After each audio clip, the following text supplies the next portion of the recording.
Have you ever promised yourself that tomorrow would be different? That tomorrow you would wake up early, get serious about your life, and finally make progress? And then tomorrow comes, the alarm rings, and your hand reaches for the snooze button almost automatically. You tell yourself, just today, I'll start tomorrow. But days turn into months, months turn into years. And suddenly, the life you dreamed of feels further away than ever. This is the story of a man who lived exactly like that until 5 o'clock a.m. forced him to face the truth about his life. Ethan was 29 years old and worked as a food delivery rider in a large American city. Every day looked the same. He woke up late, grabbed his phone, and checked how many deliveries he could squeeze into the day. His bike was old, his backpack was worn, and his body was constantly tired. He didn't hate working. In fact, Ethan worked hard. He rode through traffic in the heat, in the rain, sometimes even in the cold. But no matter how many hours he put in, nothing changed.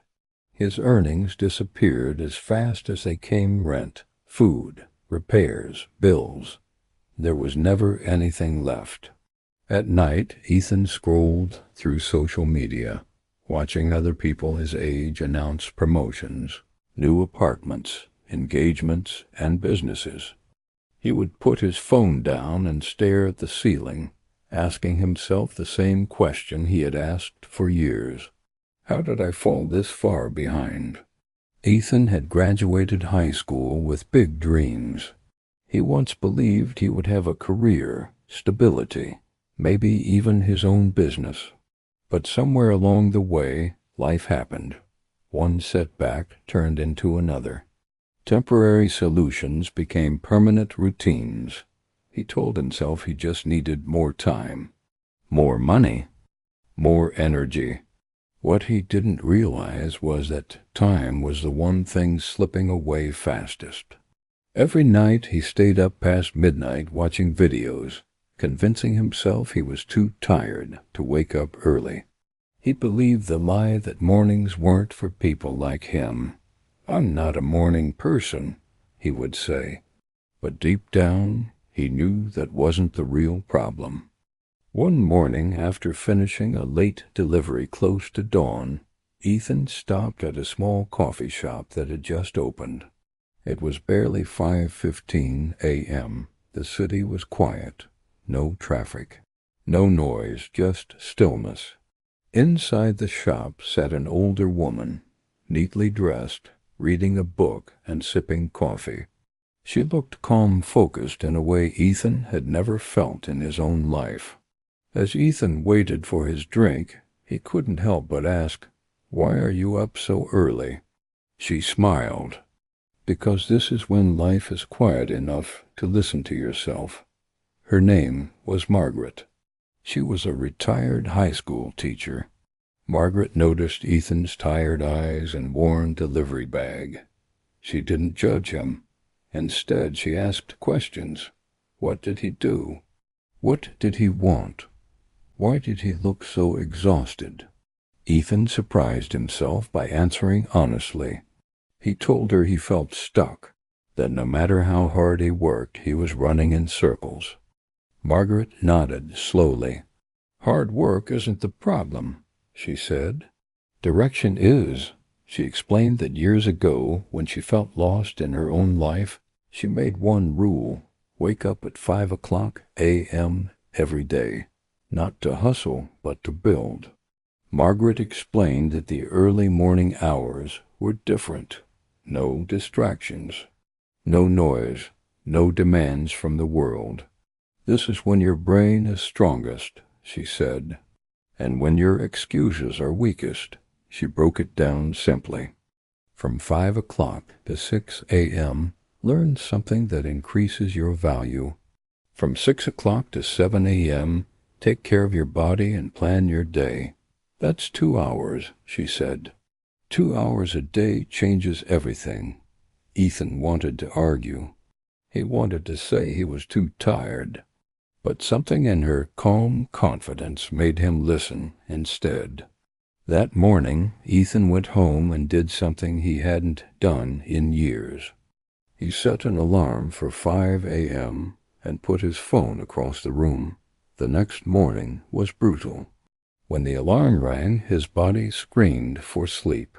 Every excuse rushed into his mind at once. Just today, you need rest.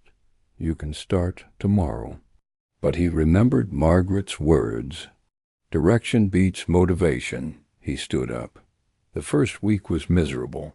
Ethan woke up tired, confused, and frustrated. He struggled to focus. His eyes burned. His body felt heavy. But he didn't quit.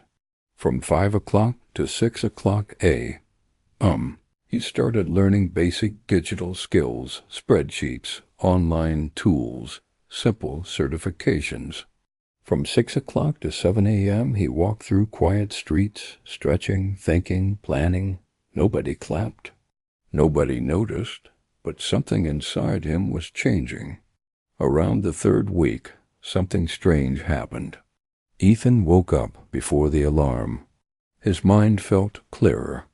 His mornings no longer felt rushed. The city looked different at sunrise, like a place full of possibility instead of pressure.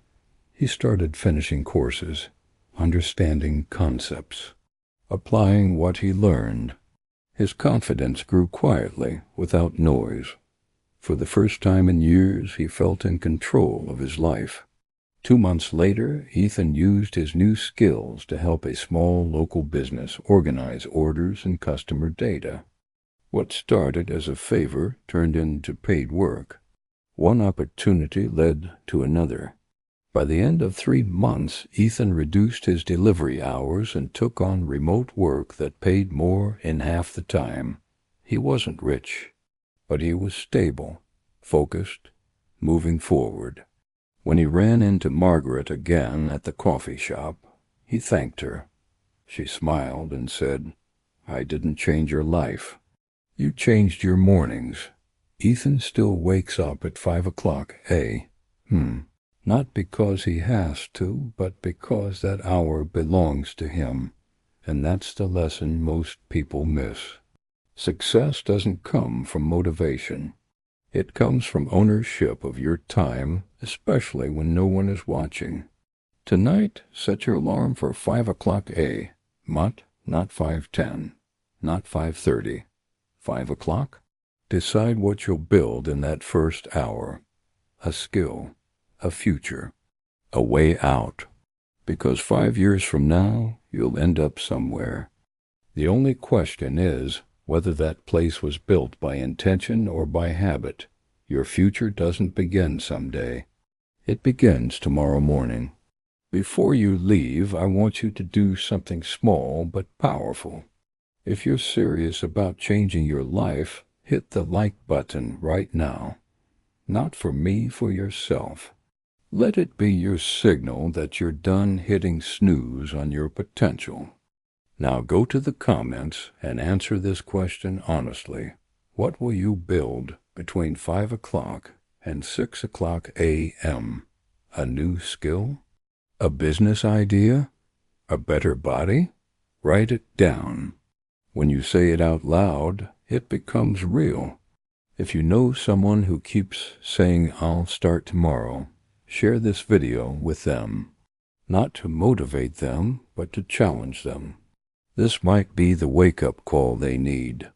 And finally, subscribe to this channel. Every week, we share real stories like this, stories that don't just inspire you for 5 minutes, but give you a blueprint to change your life. Remember this, your future isn't waiting for motivation. It's waiting for discipline. Set the alarm.